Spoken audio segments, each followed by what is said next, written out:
très vite, on a vu que c'était l'eau qui posait un problème parce que les sources du village ont été taries par le percement de cette galerie de reconnaissance. D'autres problèmes ont été ajoutés. Et puis, petit à petit, on s'est vraiment intéressé à ce problème environnemental du Lyon-Turin. Et heureusement, on a pu avoir l'appui de quelques personnes, on va dire, compétentes, parce que même si moi, je suis géographe de formation, je n'ai pas toutes les compétences, je ne sais pas tout. Et en ayant accès à un certain nombre de documents de TELT, qui est Tunnel Euralpin Lyon-Turin, qui est le promoteur et le faiseur de ce tunnel, qui fait 2 fois 57 km. C'est en fait un tunnel qui demande au total 164 km de galeries à creuser.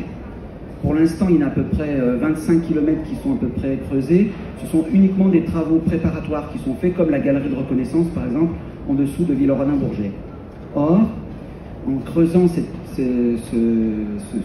164 km de galeries, eh bien, c'est comme si vous faites une intraveineuse dans la montagne. À ce moment-là, hop, quand vous faites un tunnel comme ça, l'eau sort de la montagne. La montagne, en fait, c'est un vrai aquifère, un vrai domaine d'eau, un château d'eau.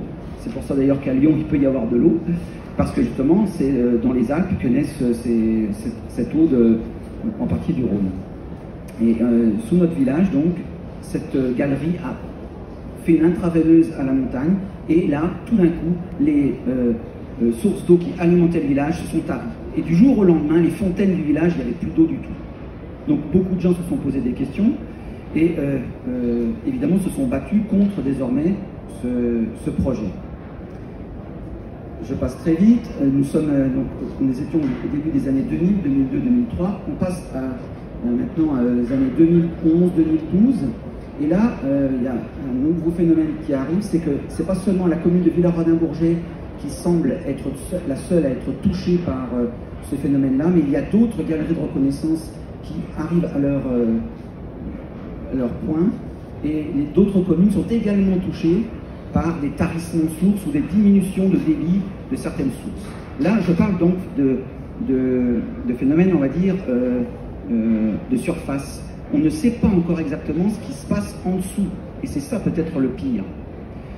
Or, les autres communes commencent aussi à s'alarmer un petit peu de qu'est-ce qui se passe à propos de ces galeries de reconnaissance. Donc, ils commencent à imaginer, mais qu'est-ce qui va se passer quand les 164 kilomètres de galeries seront percés et quelle quantité d'eau va être prise par cette intraveineuse? Eh bien, on le sait déjà, parce qu'il y a deux choses qui ont été faites. Il y a un rapport de la Communauté européenne qui s'appelle le rapport Covey, qui date de 2006 et qui dit que la totalité de l'eau qui sera extraite de la montagne par le Lyon-Turin est l'équivalent de 60 à 120 millions de mètres cubes d'eau par an. Alors, ça ne nous dit pas grand-chose. Si je traduis, ça fait à peu près l'équivalent de la consommation d'eau potable pour une ville de 1 million d'habitants pendant un an. Donc chaque année, le Lyon-Turin va extraire la consommation en eau potable d'1 million d'habitants. Donc évidemment, ça paraît colossal et pourtant c'est bien la réalité. Pourquoi? Parce qu'en 2017, un nouveau rapport arrive et là, ce rapport est de TELT, de Tunnel Euralpin Lyon-Turin, et là il dit c'est 85 millions de mètres cubes d'eau qui va être extrait de la montagne. Comment faire? Alors on s'est posé la question, comment faire pour lutter contre cela, pour alerter les gens, pour informer? C'est ce qu'on a fait dans un premier temps. On a informé, on a essayé de dire les choses. On n'a pas beaucoup été entendu, y compris par, malheureusement, les représentants de nos communes. Alors, on essaie de trouver des personnes, comme je le disais, plus compétentes que nous, et on a eu la chance de rencontrer une hydrogéologue qui tout de suite a été alertée quand on lui a donné l'information, qui a été alertée par ce problème majeur qu'est l'eau, parce que bien sûr, c'est pour les humains que nous sommes, c'est de l'eau potable, mais c'est pas que pour ça. Je crois qu'il faut aller un petit peu au-delà que notre petit nombril d'humains, parce que l'eau potable, en montagne en particulier, mais ça arrose des prairies, des forêts, des animaux, c'est tout un ensemble. C'est aussi un élément géologique important des sols.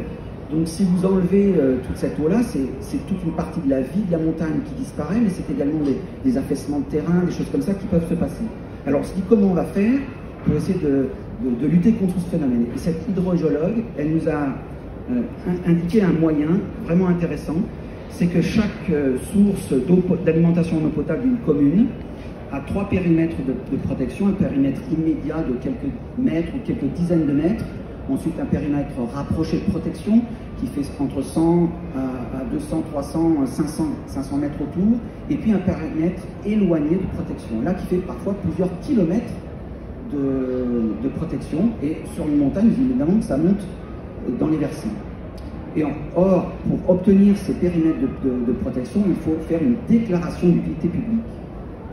Donc, on a regardé un petit peu ces périmètres de protection. Est-ce que ces périmètres de protection entraient en contact avec le tracé du futur tunnel Lyon-Turin? Et on a découvert que sur 5 communes, 17 captages d'alimentation en eau potable passent en fait sur le tracé du Lyon-Turin. On a donc saisi la Commission nationale de déontologie et d'alerte en matière de santé et d'environnement, et on a donc dressé un rapport très précis grâce à cette hydrogéologue et aussi grâce à nos relevés pour démontrer en fait qu'il y avait là une incohérence et quelque chose qui était inadmissible. Est-ce que la DUP de 2007 du Lyon-Turin n'entre pas en concurrence avec les DUP des sources d'alimentation en eau potable de ces 5 communes? Alors, on a envoyé cette lettre, elle a été reçue, la Commission nationale de déontologie a montré qu'il y avait bien une alerte à ce niveau-là, et on a reçu, il n'y a pas longtemps, en fait, il y a maintenant à peu près 2 mois, un allié involontaire, puisque la direction départementale de la Savoie a commandé auprès du BRGL, le Bureau de recherche géologique et minière, un rapport sur la pertinence des analyses faites par TELT. Parce qu'en fait, TELT fait des analyses d'alimentation de ces sources depuis 1991 à peu près, mais la méthode utilisée est un peu rustique.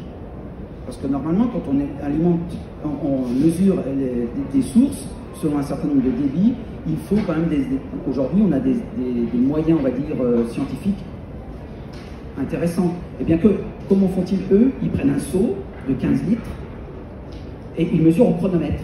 C'est-à-dire, en fait, ils mettent le seau sous la source et ils mesurent en combien de temps le seau va se remplir. Et ensuite, ainsi, ils mesurent le débit en fait de l'eau qui est de telle ou telle source. Vous comprenez bien qu'il y a là un problème, on va dire, scientifique majeur. En plus de cela, quand la neige, il y a trop de neige, ils ne peuvent pas monter et vérifier la source. Par moment, d'autres éléments météorologiques les empêchent d'aller voir. Donc en fait, on n'a pas en fait des rapports continus d'analyse de ces sources d'eau. Tous ces éléments-là montrent en quelque sorte que les analyses véritablement de TELT faites sur cette problématique de l'eau est complètement en fait fallacieuse et au moins peu scientifique.